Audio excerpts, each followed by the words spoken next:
ஓரத்தை தொட்டார், சிறுமையின் கையை தொட்டார்.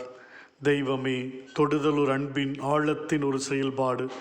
தொடுதலில் இருக்கிற நேசம், அளப்பரிய நம்பிக்கை எவ்வளவு பெரிய மாற்றத்தை உடல் அளவிலும் மனதளவிலும் ஏற்படுத்துகிறது.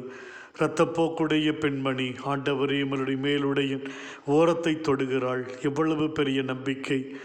இதுவரை நீரே வாழ்வில் கண்டிராத ஒரு நம்பிக்கை. மை தொட வேண்டும் என்று விரும்பி தொட்டவர்கள் பலர். உம் கையை பிடிக்க வேண்டும், காலில் விழ வேண்டும் என்று நம்பி வந்தவர்களுக்கு மத்தியிலே அவருடைய கையோ காலோ மட்டுமல்ல, அவருடைய மேலுடைக்கும் குணம் தரும் சக்தி உண்டு என்று விசுவசித்து தொட்டாளே. அந்த விசுவாசம் இதயத்தை தொட்டது.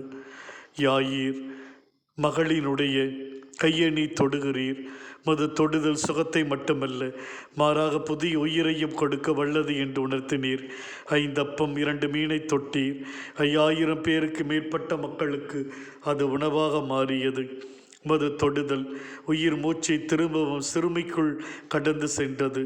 தகப்பனை எங்களையும் தொடும். முடிய தொடுதலில் நாங்கள் அடையும் ஆசீர்வாதம் எங்கள் வாழ்வில் வரும் கஷ்டங்கள், கவலைகள், துயரங்கள் மாற்றப்படட்டும். எங்களின் விசுவாசத்தை ஆழப்படுத்தட்டும். முழுது தொடுதல் எங்களுக்கு நல்ல வாழ்வை கொடுத்து உதவட்டும் சுவாமி. ஆமீன்.